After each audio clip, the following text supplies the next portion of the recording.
Billionaire boss went on one final blind date unaware. The single mom who arrived changed everything.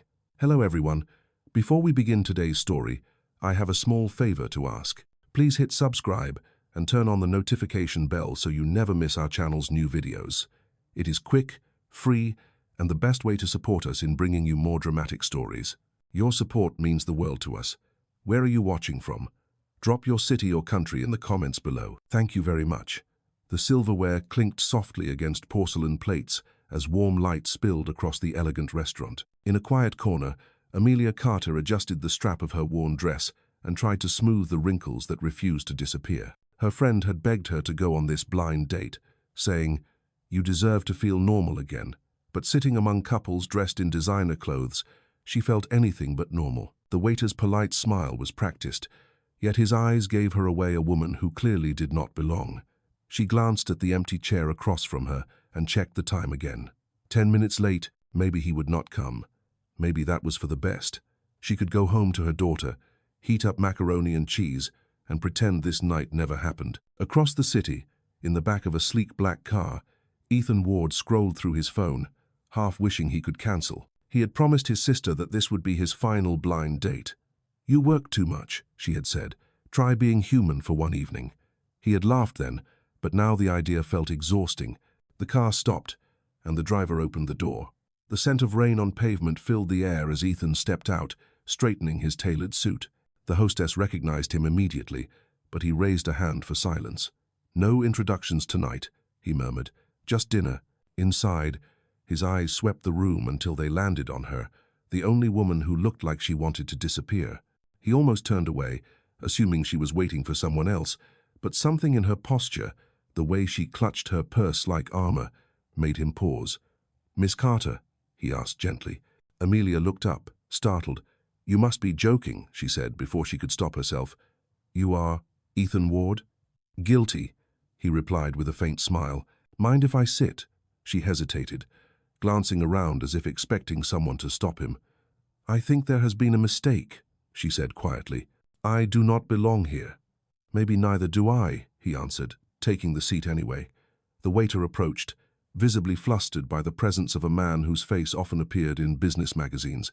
Ethan ordered 2 glasses of water instead of wine, earning a curious look from Amelia. "So," he said, resting his hands on the table, "why did you agree to a blind date with a stranger?" "Because my friend would not stop calling," she admitted, her cheeks coloring. "She thinks I should start over. I think she watches too many romantic movies." His laughter was soft, genuine, and it startled her. "Maybe she is onto something," he said. Outside, thunder rolled, and rain began to fall in steady sheets against the window. The candle between them flickered, catching a reflection in her eyes. For the first time in a long while, Amelia did not feel invisible. She still did not know who this man truly was or why he looked at her like she mattered, but something about him felt quietly kind. Somewhere deep down, an impossible thought formed maybe this night would not be the disaster she expected. The rain outside softened into a steady rhythm against the tall windows, a sound that filled the spaces between their hesitant words. Amelia's hands rested around the glass of water, condensation tracing down her fingers. She tried to appear calm, though her mind was a storm of uncertainty. Ethan watched her closely, his gaze not judging but quietly observant, as if he were studying something rare and fragile. For years he had sat across polished tables negotiating billion-dollar mergers, but tonight the stakes felt entirely different. This was not business. This was something human. "You said you have a daughter," he asked gently. "How old is she?" Amelia hesitated.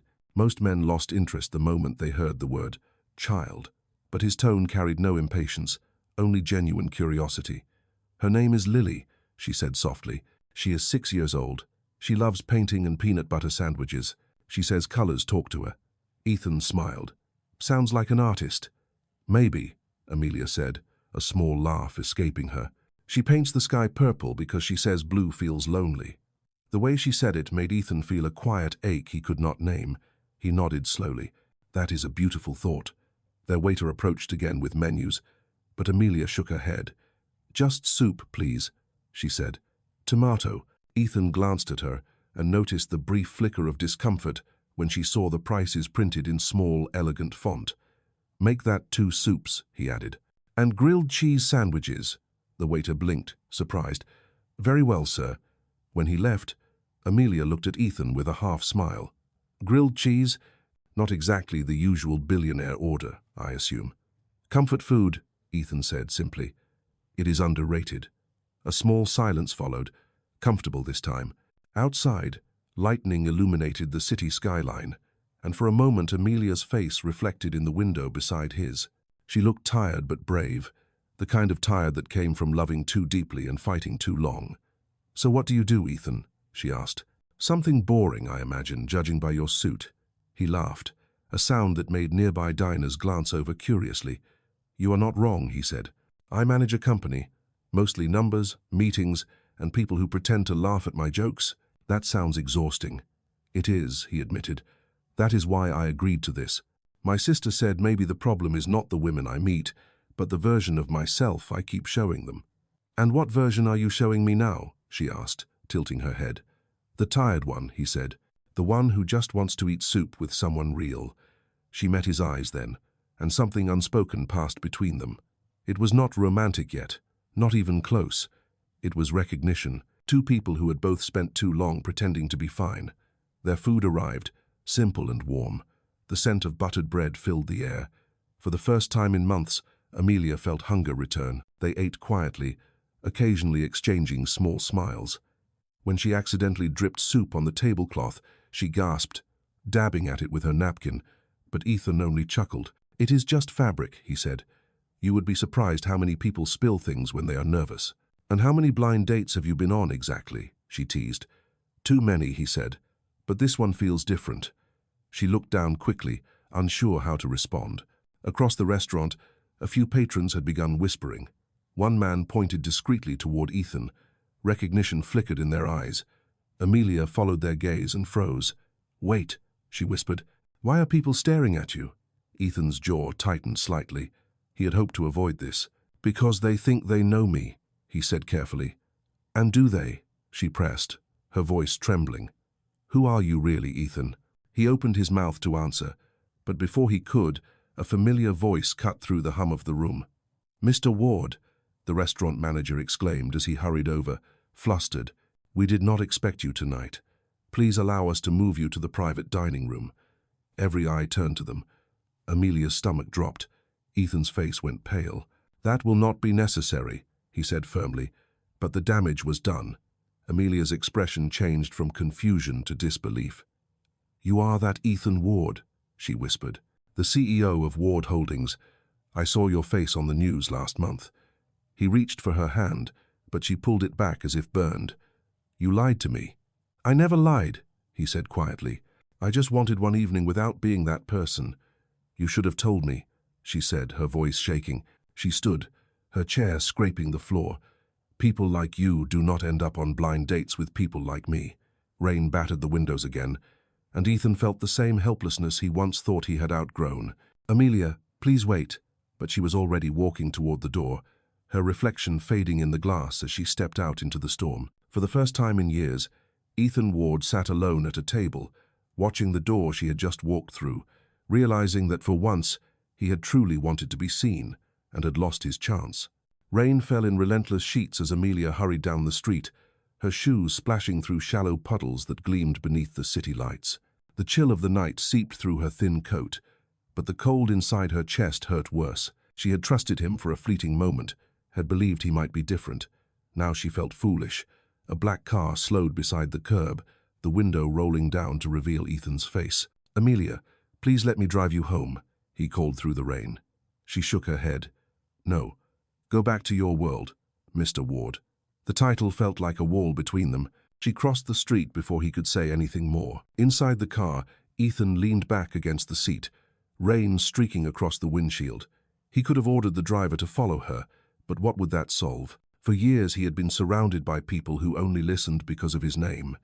Tonight, the one person who had seen him as human wanted nothing to do with him. The next morning, Amelia woke with a headache and swollen eyes. Lily's laughter drifted from the small living room where Saturday morning cartoons played softly on the old television. The little girl turned as her mother entered. "Mom, did the date go well?" Amelia forced a smile, brushing damp strands of hair from her daughter's forehead. "It was fine, sweetheart. Just not what I expected." Lily studied her mother with the sharp intuition only a child could have. "He did not make you smile," she said matter-of-factly, returning to her coloring book. Amelia sighed. "No, baby, not this time." Across the city, Ethan sat in his office long before sunrise. The skyline stretched out in front of him, gleaming with success he no longer cared about. He replayed her words again and again. "People like you do not end up on blind dates with people like me." For the first time, he wondered if she was right. Yet he could not shake the image of her sitting across from him, hands trembling around a glass of water, trying so hard to fit into a world that had never made room for her. He opened his laptop and pulled up the reservation records from the restaurant, tracing the name of the mutual friend who had set the date. With a few clicks, he found Amelia's last name and address from the contact form. He hesitated, then closed the computer. He could not intrude. She deserved space, not his interference. Later that day, he attended a charity meeting at a local art foundation his company funded. The conference room walls were lined with children's paintings, bright colors and crooked shapes that spoke of innocence. One painting stopped him in his tracks. It was of a purple sky over a yellow house, signed in a child's handwriting, "Lily Carter, age 6. The caption read, "Local Elementary Art Contest." Ethan felt something in his chest shift. Purple sky. He remembered Amelia's words. She paints the sky purple because blue feels lonely. Without realizing it, he smiled. The program director noticed his interest. "That one is sweet, isn't it? The girl's mother works at the downtown market, I believe.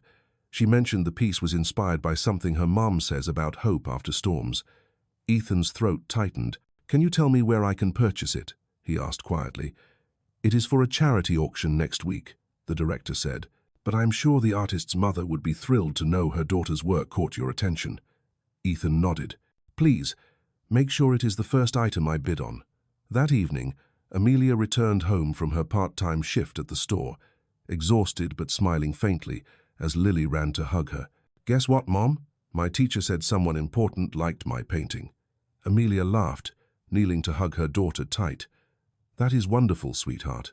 I told you your colors would make people feel something." She said he was a man with gray hair who smiled a lot. "Maybe he is rich," Lily added innocently. Amelia froze, her heart skipping. For a moment, she imagined Ethan's face, the gentle way he had smiled when she talked about Lily's art. "I am sure he was just being kind," she said softly. Yet that night, as she tucked her daughter into bed, she could not stop thinking about it. Far across town, Ethan sat in his penthouse, surrounded by silence, the city glittering below. On his desk rested the charity invitation, with Lily's name printed beside her painting. For once, his schedule was empty, and he knew exactly where he would be next week. The day of the charity auction arrived beneath a clear sky that glowed with early spring light. The community center buzzed with quiet excitement as people filled the hall, admiring rows of children's paintings displayed along the walls. Amelia stood near the back, holding Lily's small hand, feeling slightly out of place in her simple blue dress. Her daughter's eyes were bright with pride. "Do you think someone will buy my painting, Mom?" Lily asked, squeezing her hand. "Maybe," Amelia replied softly, "but that is not what matters. What matters is that you painted something that came from your heart." Lily nodded seriously. "Then I hope whoever buys it loves purple skies." Amelia smiled, brushing a loose strand of hair from her daughter's cheek. Across the room, Ethan entered quietly through the side doors, unnoticed by most. He wore no tie, just a dark blazer over a white shirt, blending easily into the modest crowd. For the first time in years, he was not here as a sponsor or a CEO, but simply as a man hoping to make something right. His assistant had begged to handle the bidding on his behalf, but Ethan refused. Some things had to be done in person. When he spotted the purple sky painting hanging near the center display, his chest tightened. Beneath it stood Amelia and Lily, and the sight stopped him cold. The child was smaller than he imagined, with curious eyes and the same quiet dignity her mother carried. The announcer stepped up to the small podium. "Next, we have a lovely piece titled, 'After the Storm,' painted by 6-year-old Lily Carter." A polite ripple of applause moved through the audience. Ethan raised his paddle immediately. $100, he said clearly. The auctioneer smiled. "We have $100. Do I hear 150? Another hand went up across the room, a local shop owner who frequently bid on children's art to display in her store. 150. Ethan raised his hand again. 200. Amelia turned sharply at the voice. Her heart stuttered. She knew that voice. She found him standing a few rows back, calm and focused, his eyes locked on the painting. 200, repeated the auctioneer. Any higher? 250, said the shop owner, smiling good-naturedly. 300, Ethan counted without hesitation. Murmurs spread. The bidding climbed until it reached $500, a record for the evening. The shop owner finally laughed and bowed out. Sold, the auctioneer announced. To Mr. Ethan Ward. Amelia's hands trembled as people applauded. Lily clapped too, unaware of the tension in her mother's chest. When the auction ended, Ethan approached them slowly. Lily looked up first. Are you the man who liked my painting? Ethan crouched slightly to meet her eye level. Yes, I am. You must be Lily. My mom says blue skies can be lonely, Lily said proudly. That is why I made it purple. Ethan smiled. That is the most beautiful reason I have ever heard. Amelia swallowed hard, torn between gratitude and discomfort. Mr. Ward, she began, her voice polite but distant. You did not have to do that. I wanted to, he said gently. It is a wonderful piece, and she is clearly very talented. You cannot keep showing up like this, Amelia whispered, lowering her voice. It confuses her. Ethan looked at Lily, who was humming softly beside her mother.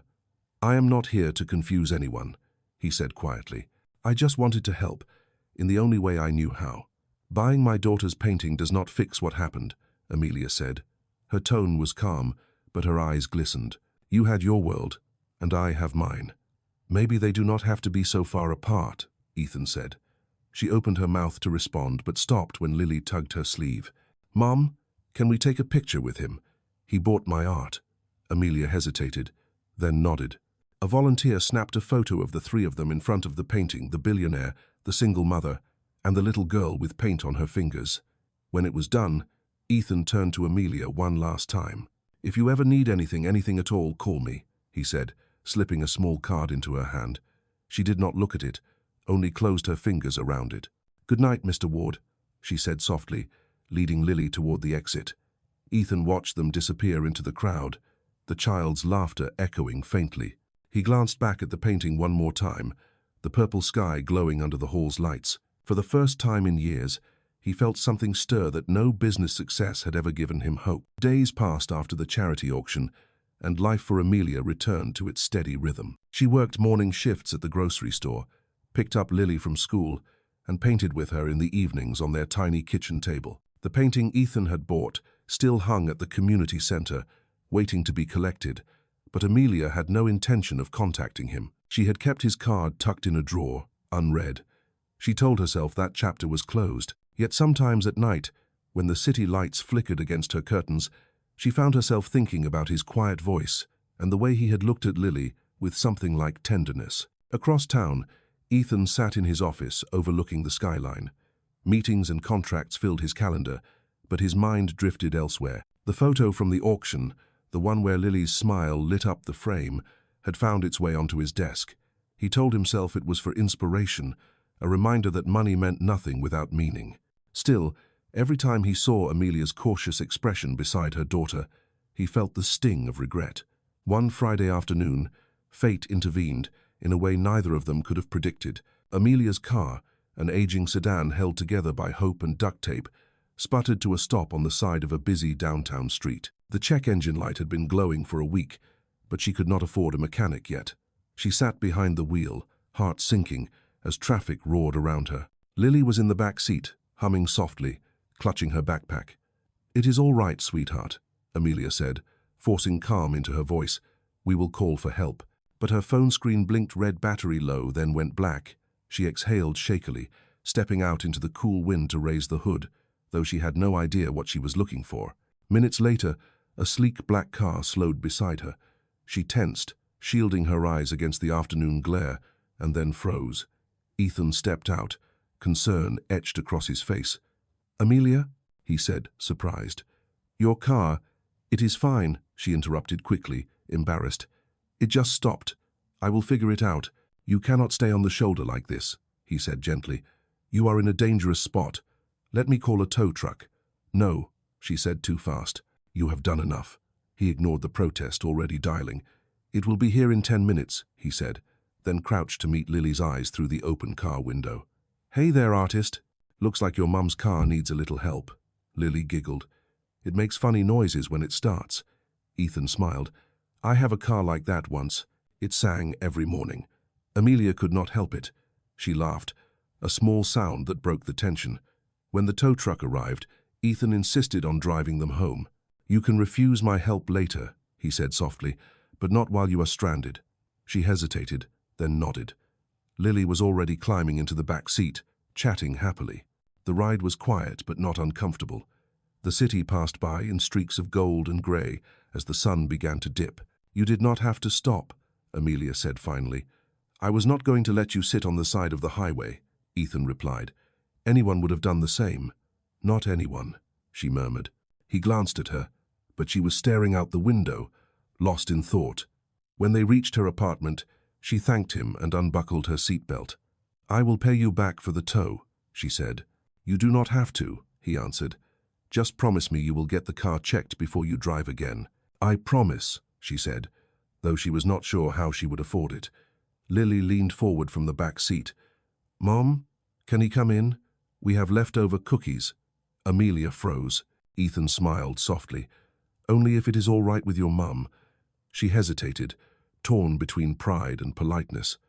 Maybe another time, she said gently. Thank you for the ride. He nodded. Another time, then. As they drove away, Amelia watched from the doorway, her daughter waving from behind her. For the first time, she did not feel anger toward him, only confusion.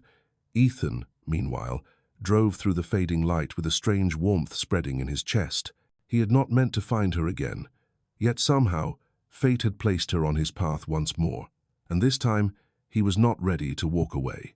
The following week unfolded quietly, though neither Amelia nor Ethan could shake the memory of that unexpected roadside meeting.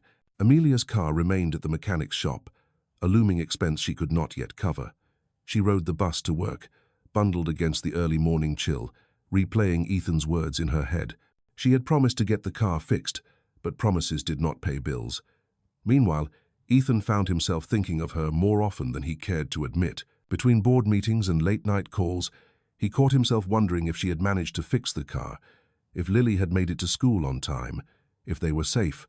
It was absurd, he told himself. He barely knew her, yet the quiet warmth in her laughter haunted him like a song he could not forget.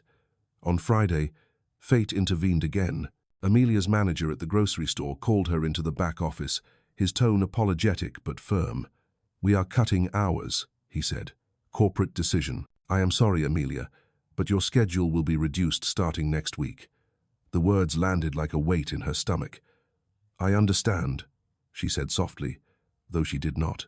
Walking home that evening, she passed the small park near her apartment where Lily often played after school. The sun was low, spilling gold across the swings. Lily ran up to her, holding a paper flyer. Mom, my art teacher says I can enter a contest, she said excitedly. The winner gets a scholarship for art classes. Amelia smiled despite her worry. That sounds amazing, sweetheart.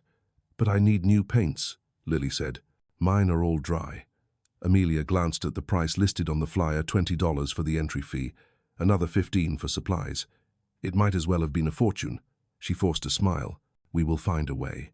That night, as Lily slept, Amelia pulled open her drawer and looked at the business card Ethan had given her.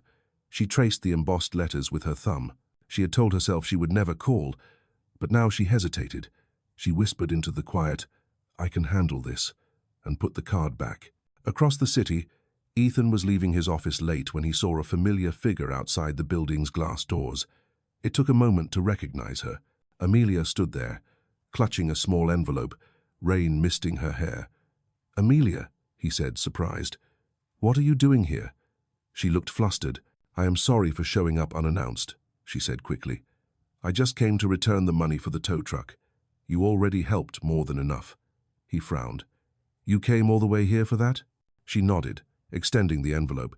It is only part of it. I will pay the rest soon. He took the envelope but did not open it. You did not need to do this, he said quietly. I wanted to, she replied. I do not like owing people. Ethan hesitated, then asked, "Can I at least offer you a ride home? It is raining." She shook her head. "I will take the bus." He glanced at the thin coat she wore, damp from the drizzle. "Please," he said, his voice softer. "You will get sick." For a long moment, she said nothing. Finally, she nodded. "All right." The car ride was quiet. City lights shimmered against the windows, reflecting across her thoughtful face. "You know," he said at last, "you do not have to do everything alone." She turned to him, her expression tired but proud. "I have been doing it alone for 6 years. I am good at it." "That does not mean you should have to," he said gently. She looked away, blinking fast. "Thank you, but help always comes with strings.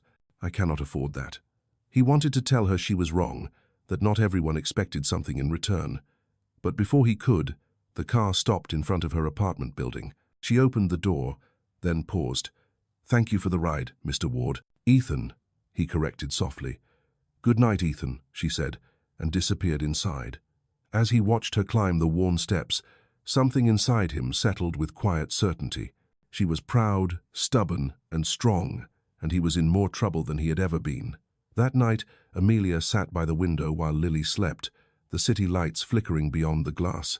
For the first time, she admitted to herself that the man she wanted to avoid might be the one person who truly saw her.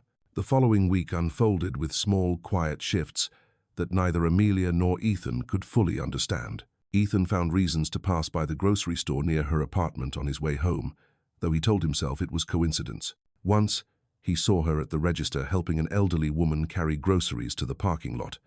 The sight of her smiling softly, even while exhausted, lingered in his thoughts long after he drove away. Amelia, meanwhile, tried to push him out of her mind, but fate seemed unwilling to cooperate. On Wednesday, Lily's school sent a note asking parents to help with the upcoming art fair.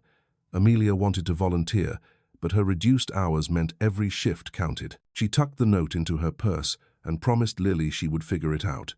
That evening, as the city settled into dusk, a knock echoed at the apartment door. Amelia opened it cautiously and froze. Ethan stood there, holding a small box and an uncertain smile. "You left this in my car," he said, lifting the box slightly. Inside were a few colored pencils and a child's sketchbook. Amelia blinked in surprise. "Lily must have dropped it. Thank you." "She is quite the artist," Ethan said. "Tell her I said that." "I will," she replied, hesitant. "You could tell her yourself," he offered quietly. "We were planning a small open house at the company next weekend. There will be a children's art corner, part of a charity project. I thought maybe she would enjoy seeing how art can inspire people, even in business." Amelia frowned slightly. "You want us to come to your company? Just as guests," he said quickly. "No expectations, I promise." She studied him, trying to find the catch, but his expression held only sincerity. "I will think about it," she said finally. He nodded. "That is all I ask." When he left, the apartment felt oddly quiet. Lily came running out of her room. "Who was that, Mom?" "Just someone from work," Amelia said quickly. "He brought back your sketchbook." Lily beamed. "Can we invite him to the art fair?" Amelia laughed, flustered. "We barely know him, sweetheart." "But he bought my painting," Lily said simply. "He likes colors like I do." Later that night, Amelia sat at the table, staring at the invitation to the company open house that Ethan had slipped into the box. Something in her heart tugged. Against her better judgment, she decided to go. The following Saturday dawned bright and crisp. Amelia braided Lily's hair and borrowed a neat blouse from her neighbor. When they arrived at the glass tower that housed Ward Holdings, Lily's eyes went wide. "It is so tall," she whispered. "It is just a building," Amelia said gently, though her own nerves hummed. Inside, the lobby was alive with activity. Children painted on large canvases, while employees chatted over coffee. Ethan stood near a display of student art, his suit replaced by a simple sweater and jeans. When he spotted them, his face lit with genuine warmth. "You came," he said. "I said I would think about it," Amelia replied, trying not to smile. Lily ran to the art corner, instantly absorbed in a swirl of color and laughter. "She looks happy," Ethan said softly. "She usually is," Amelia replied, watching her daughter. "She finds joy in small things." "She gets that from you," he said. Amelia turned to protest, but the sincerity in his eyes silenced her. For the first time, she allowed herself to simply stand beside him without the weight of pride pressing so hard. They walked together around the room, and he introduced her to several employees as a friend. The word startled her more than she expected. When Lily proudly showed them her painting of a purple sky, Ethan knelt beside her and asked what it meant.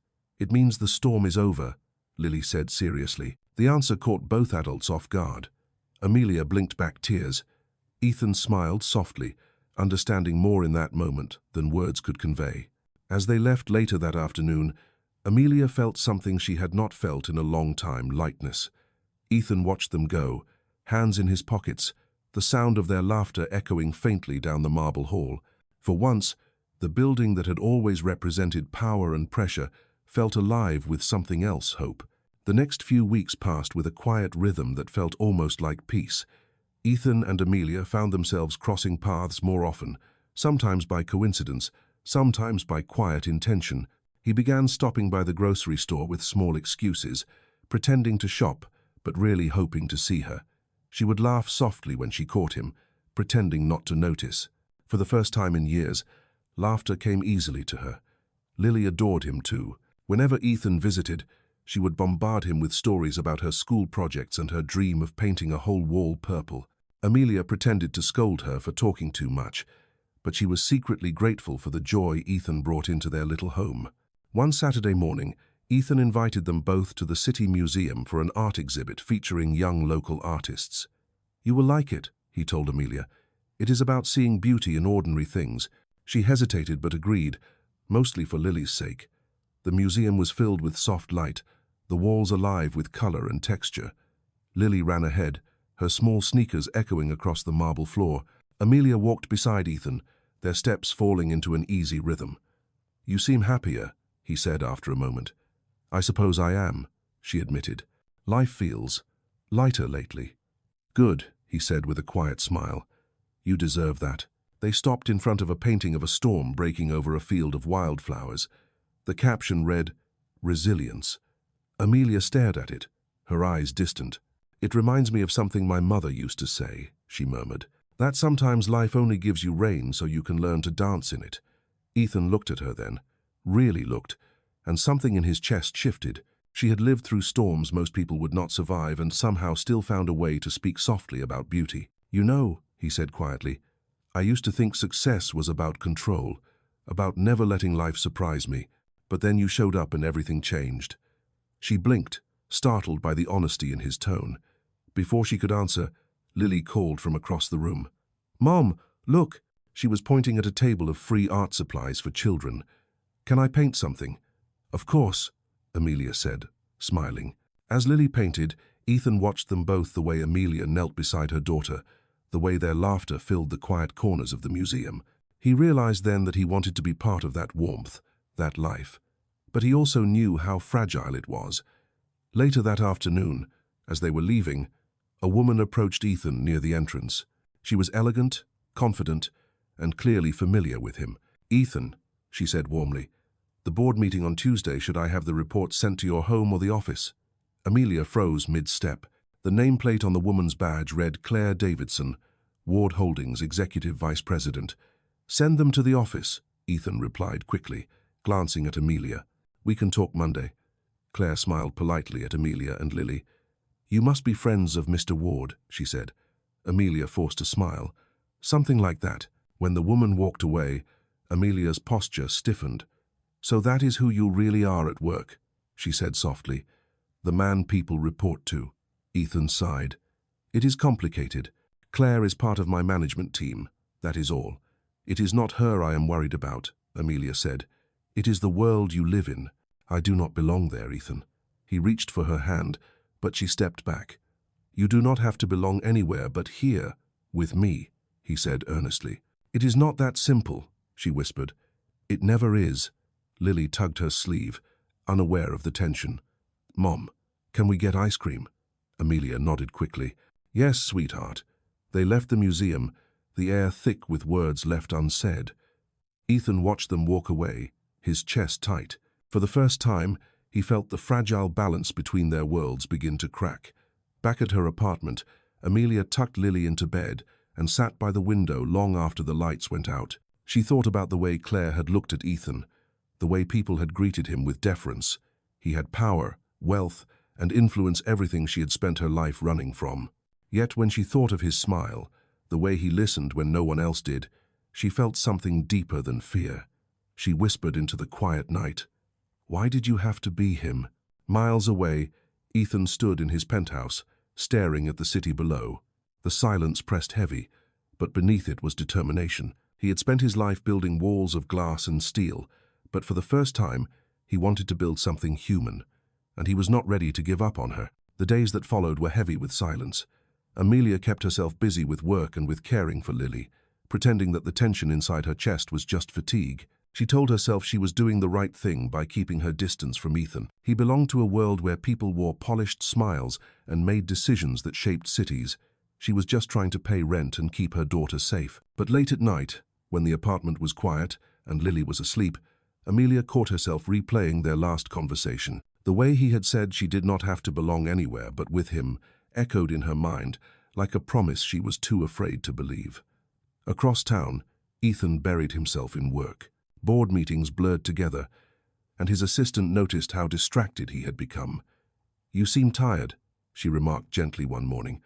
"Long nights," he replied. What he did not say was that he spent those nights wondering if he had pushed Amelia too hard. On the fifth evening, as rain streaked across his office window, he made a decision. He picked up his phone and called the small art foundation that had first displayed Lily's painting. When the director answered, Ethan asked if they still hosted weekend workshops for children. "We do," the man said. "Actually, we are looking for sponsors for our next session. Supplies are running short." "I will cover the costs," Ethan said without hesitation. "Just do me one favor, make sure a girl named Lily Carter gets an invitation." 2 days later, Amelia opened her mailbox and found a letter addressed to Lily. She frowned, tearing it open. The invitation was beautifully printed, announcing a free art workshop for children who had shown exceptional creativity. "Mom, can I go?" Lily asked, her eyes bright with excitement. "Please?" Amelia hesitated. The letter mentioned that the event was sponsored by Ward Holdings. Her stomach tightened at the name, but when she looked at Lily's hopeful face, she could not say no. "Of course you can," she said softly. Saturday came bright and breezy. The workshop was held at a small community art center downtown, its walls covered with paintings from past students. Lily ran ahead, her backpack bouncing, while Amelia signed her in. As she turned, she saw Ethan standing near the doorway, dressed simply in a navy sweater and jeans. Their eyes met. He smiled gently, not stepping closer. "I hoped you would come," he said. "You set this up," she replied quietly. "It was not for me," he said. "It was for her." They both looked toward Lily, who was already seated at a table, painting with fierce concentration. "You should not have done this," Amelia said, though her voice lacked conviction. "I just wanted her to have something beautiful," he said softly. "Something she deserves." Amelia looked at him for a long moment. "You cannot keep showing up like this, Ethan. It makes it harder to forget you." "Then do not forget me," he said simply. The words hung between them, raw and quiet. She looked away, blinking fast. "You do not understand what you are asking." "Maybe not," he admitted, "but I know what I feel." Before she could respond, Lily called out, "Mom, look what I made." They walked over to see the small painting she had finished afield under a purple sky, and in the center, 2 figures standing side by side holding hands. "It is us," Lily said proudly. After the storm, Amelia felt her throat tighten. Ethan looked at the painting and then at her, understanding without words. As the day ended, the children gathered their artwork, and Lily ran up to hug Ethan goodbye. "Thank you for the paints," she said cheerfully. "Purple skies are my favorite." "Mine too," he replied, smiling.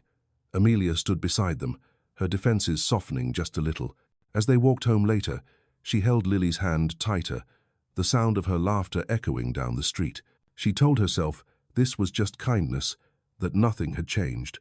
But deep inside, where she kept her fears and dreams tangled together, something had begun to shift again, a quiet belief that maybe, just maybe, this time fate was not done with them yet. That evening, the small painting Lily had made at the workshop sat on the kitchen table, still wet at the edges. Amelia watched her daughter carefully tuck her brushes into their worn case before she ran off to get ready for bed. The apartment smelled faintly of soap and acrylic paint, and for a brief moment, it felt like peace. Yet underneath that peace, Amelia's thoughts spun restlessly. She had told herself again and again that Ethan was only being kind, that he was helping Lily out of generosity, not affection. But the memory of his voice, quiet, steady, and full of something she could not name, kept replaying in her mind. Across town, Ethan sat alone on his balcony, city lights flickering below. He had spent the entire day replaying her words, the way she had looked at him at the workshop. She had not smiled the way she used to, but she had not walked away either. That small difference was enough to keep hope alive. A few days later, Amelia received a letter from Lily's school. It was an announcement about the upcoming parent-student art exhibition, an event meant to showcase creativity and raise funds for the program. The note asked for volunteers to help with setup and refreshments. Amelia sighed, knowing her schedule was tight, but Lily's excitement was contagious. "Mom, you will come, right?" Lily asked eagerly. "You have to see my painting under the big lights." Amelia smiled. "Of course I will." On the night of the exhibition, the school gymnasium was transformed with soft lights, colorful displays, and a small stage. Parents milled about with cameras and coffee cups, admiring the artwork pinned along the walls. Amelia and Lily arrived a few minutes early, their hands linked. She adjusted the little bow in Lily's hair and helped her find her piece among the rows of paintings. Lily's canvas showed two figures again, one small and one tall, standing beneath a purple sky. "That is you and me again, huh?" Amelia said softly. "No," Lily corrected. "That is you and him." Amelia froze, her breath catching. "Sweetheart, why would you paint that?" "Because you look happy when he is around," Lily said simply, "and I like it when you are happy." Before Amelia could respond, a familiar voice came from behind her. "She is right, you know." Ethan stood there, holding a small bouquet of flowers. "I hope you do not mind me coming. The principal invited sponsors to attend, and I wanted to see her painting." Amelia took a slow breath. "You really do not give up, do you?" "Not when something feels right," he said, offering the flowers to Lily. "These are for the artist." Lily giggled and accepted them. "Thank you, Mr. Ethan." The evening unfolded gently after that. Parents took photos, teachers made small speeches, and children beamed with pride. Amelia tried to keep her focus on the event, but every time she caught Ethan watching her, her heart faltered a little. When the last of the paintings were taken down and the crowd began to thin, she found herself standing beside him near the doorway. "You did not have to come," she said quietly. "I wanted to," he replied. "You do not have to keep thanking me or explaining," she said. "I understand what this is." "Do you?" he asked, his tone soft but steady. She met his eyes, the tension between them pulling like a thread. "You are a good man, Ethan, but my life is small and simple, and I need it to stay that way." "Maybe small and simple is what I have been missing," he said. "Maybe that is what I have been looking for." She looked at him for a long moment, then shook her head with a faint, sad smile. "You think that now, but someday you will remember who you are and where you belong." He took a step closer. "I know exactly where I am right now," he said, "and I would not trade this moment for anything." Amelia's throat tightened. She opened her mouth to speak, but Lily ran up to them, waving her ribbon. "Mom, I won second place." Amelia laughed, tears slipping from the corners of her eyes. "You did, sweetheart. I am so proud of you." Ethan crouched beside Lily and smiled. "Congratulations, artist. That is the most beautiful ribbon I have ever seen." As they left the school that night, the air was cool and the stars were bright above. Amelia walked between them, holding Lily's hand, the quiet warmth of Ethan's presence beside her. For once, she stopped fighting the thought that maybe, just maybe, this was what happiness could look like. The following week carried a strange calm that neither Amelia nor Ethan could quite name. Their lives had begun to intertwine in small, quiet ways, and for once, it did not feel wrong. Ethan started visiting the grocery store regularly, sometimes just to help carry boxes or fix the faulty light above the register. Amelia tried to insist he should not, but his easy smile made it difficult to argue. Lily adored him even more, often drawing pictures of the three of them together. Each night after work, Amelia would find one taped to the fridge, a simple family sketched beneath a purple sky. Still, a part of her heart hesitated. She knew life had a way of punishing those who believed in happy endings too quickly. One evening, while Lily was asleep, Amelia sat on the couch with a cup of tea cooling in her hands. A knock sounded at the door. When she opened it, Ethan stood there holding a small envelope. "I did not mean to come by so late," he said. "I just wanted to give you this." Inside was a check written to the Community Art Center in Lily's name, enough to cover an entire year of classes. "You cannot keep doing this," Amelia said softly, though her eyes shimmered with gratitude. "I am not doing it for you to owe me," he said. "I am doing it because I believe in her, and because I believe in you." She exhaled slowly, her voice trembling. "You make it hard to keep my distance." "Then do not," he said quietly. Their eyes met, the air between them heavy with everything unspoken. Before either could say more, a small voice came from the hallway. "Mum!" Lily rubbed her eyes, holding her stuffed rabbit. "Why are you crying?" Amelia knelt, brushing her daughter's hair back. "I am not, sweetheart, just tired." Ethan smiled gently. "Hey, artist, shouldn't you be sleeping?" "I could not," Lily said, yawning. "I had a dream about the purple sky." "Good dreams are worth waking up for," Ethan said softly. "Come on, back to bed." Lily smiled sleepily at him. "You sound like my dad used to," she said. The room fell still. Ethan's heart tightened, and Amelia froze. "Sweetheart," she said gently. "Why would you say that?" "Because he said nice things like that," Lily murmured. "He said purple skies meant hope." Amelia's voice caught. "Go to bed now, honey," she whispered. After Lily disappeared down the hall, Ethan turned to her. "Her father?" he asked carefully. Amelia nodded. "He died when she was just a baby. A car accident. We never had much, but he was kind." "I am sorry," Ethan said softly. "You do not have to be," she replied. "Life happens. I learned to keep moving. And you have done more than that," he said. "You have built something out of the pieces." For a moment, silence filled the space between them. Then Amelia stepped back, the distance returning like a wall. "You should go," she said quietly. He hesitated. "If that is what you want, it is what is best," she replied. Ethan nodded, though his expression betrayed the ache he felt. "Good night, Amelia." "Good night, Ethan." After he left, Amelia stood by the window watching the streetlights blur in the rain. She told herself this was safer, but when she turned, she noticed Lily's new drawing still on the table. It showed the three of them again, this time with a sun breaking through the clouds. Across town, Ethan drove home through the quiet streets, the check copy still in his pocket. He had spent years controlling every outcome in his life, but with her, control felt meaningless. For the first time, he realized what it meant to want something he could not buy: a family, a place to belong, and a love that asked for nothing in return. The next morning dawned grey and cool, a soft mist curling along the city streets. Amelia woke before sunrise, her thoughts restless. The night before replayed in her mind like a scene she could not escape: Ethan's voice, Lily's words, the quiet ache of something that felt too close to hope. She told herself she had done the right thing by sending him away, but her chest still hurt with the weight of unspoken truth. At the grocery store, the day passed slowly. Customers came and went, their voices blending into a dull hum. Near closing time, she looked up to see Ethan standing at the end of her checkout line, holding nothing but a single pack of coffee beans. Her breath caught. "You do not even drink coffee," she said softly when he reached the counter. "Maybe I do now," he replied with a small smile. "Can we talk?" She hesitated. The store was nearly empty, her manager busy in the back. "5 minutes," she said finally, motioning toward the side exit. Outside, the evening air smelled like rain and concrete. Ethan leaned against the brick wall, searching for words.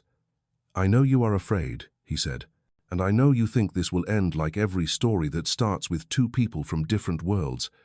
But I am not trying to rescue you, Amelia. I am trying to be with you." She folded her arms tightly. "That sounds like something easy for you to say, Ethan. You have choices. I have consequences." "Maybe so," he said. "But maybe we are both tired of pretending we do not want the same thing." "And what is that?" she asked quietly. "Something real," he said simply. For a moment, the city noise faded. Then she shook her head, stepping back. "You do not understand what you are asking. People talk, they judge, and I have Lily to think about." "Then think about her," he said gently. Think about what it would mean for her to see her mother happy. His words struck something deep inside her, a place she had buried long ago. Before she could respond, a car pulled up to the curb, and a tall man in a suit stepped out. "Mr. Ward," he called briskly, "the board meeting has been moved up. They need you at the office now." Ethan sighed, the spell between them breaking. "I will call you," he said softly. "Please do not," she whispered. "It is easier if you do not." She turned and walked away, her reflection dissolving in the glass of the store window as she disappeared inside. That night, Amelia could not sleep. She sat by Lily's bed, watching her daughter's peaceful face in the glow of the nightlight. In her small hand, Lily still clutched a drawing, 3 figures beneath a purple sky. Amelia brushed a tear from her cheek and whispered, "You deserve more than what I am afraid to give you." Across town, Ethan sat in a boardroom surrounded by polished marble and tired executives. The words and numbers thrown across the table blurred together. For years, this had been his world: control, precision, power. Yet none of it felt real anymore. As the meeting ended, he found himself staring at his reflection in the glass wall, wondering when success had stopped meaning happiness. He pulled out his phone, thumb hovering over Amelia's number, then closed it. She needed space, and maybe he needed courage. The next day, Amelia received a call from the Community Arts Center. "Miss Carter, congratulations," the director said warmly. "Lily's painting has been selected to represent the city's youth art program. There will be a small ceremony next week." Amelia's breath caught. "That is wonderful," she said. "Who chose her piece?" "One of our major sponsors," the director replied. "Mr. Ethan Ward." For a moment, Amelia said nothing, her heart both breaking and mending at once. That night, as she tucked Lily into bed, she stared at the window where the city lights flickered beyond the glass. Maybe some people were not meant to fit perfectly into the same world, but maybe love was not about fitting. Maybe it was about meeting in the middle, again and again, until the distance no longer mattered. The day of the ceremony arrived, beneath a sky brushed with pale sunlight. The Community Arts Center buzzed with quiet excitement as families gathered to see their children's work displayed. Amelia stood near the entrance, holding Lily's small hand, her heart caught between pride and uncertainty. Lily wore her favorite yellow dress, the one with paint stains on the hem, and her face glowed with joy. "Mom, do you think he will come?" she asked, eyes bright with hope. Amelia hesitated. "I am not sure, sweetheart. Maybe." She did not want to promise something she could not control. Inside, the walls were lined with paintings from children all over the city, but Lily's stood at the center, a purple sky stretching over a field of golden flowers. The title read, "After the Storm." As the ceremony began, the director stepped to the microphone. "This year's youth art recognition goes to a young artist whose work reminds us that hope can bloom even after hardship," he said warmly. "Please welcome Lily Carter." Applause filled the room as Lily walked onto the small stage, clutching her ribbon. Amelia wiped her eyes, overwhelmed by emotion. Then, just as the applause began to fade, a familiar figure appeared in the back of the hall. Ethan stood there quietly, dressed simply, holding a bouquet of wildflowers instead of the usual sleek roses people brought to such events. Amelia froze when she saw him. He did not try to make a scene, did not wave or call her name. He simply stood there, eyes soft and proud, watching Lily bow shyly on stage. When the ceremony ended, Lily ran straight into his arms. "You came!" she exclaimed, her voice filled with delight. Ethan laughed softly, lifting her slightly. "Of course I did. I could not miss this." Amelia approached, her pulse quickening. "You did not have to come," she said, though her voice trembled. "I wanted to," he replied. "I wanted to see her shine, and you too." She looked away, her throat tight. "You keep showing up, Ethan." "Because I do not know how to stop," he said quietly. "You said people talk and judge, but let them. Let them talk about the man who finally learned what matters." Amelia shook her head, tears in her eyes. "You do not understand what loving someone like me costs." "Maybe not," he said, stepping closer, "but I am ready to find out." Lily looked between them, confused but smiling. "Mom, are you mad at him?" Amelia laughed through her tears. "No, sweetheart. I think I am just scared." Ethan's hand hovered near hers, hesitant but hopeful.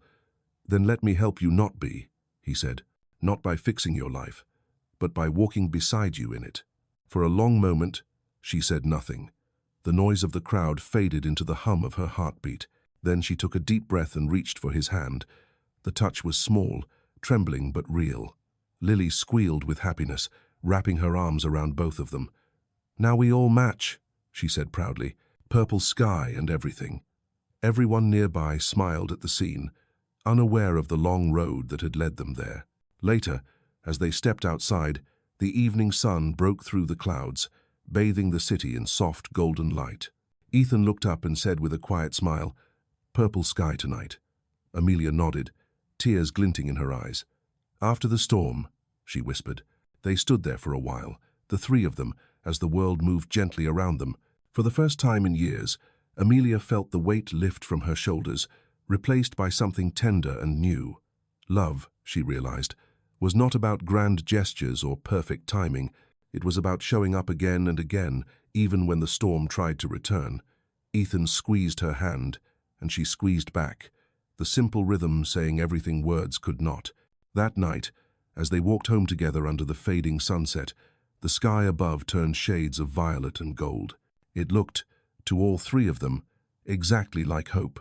In a touching blend of fate and redemption, this emotional tale follows a humble single mother and a powerful CEO whose worlds collide by chance, revealing the true meaning of love, kindness, and second chances, set against the backdrop of rain-soaked streets, soft light, and heartfelt emotion.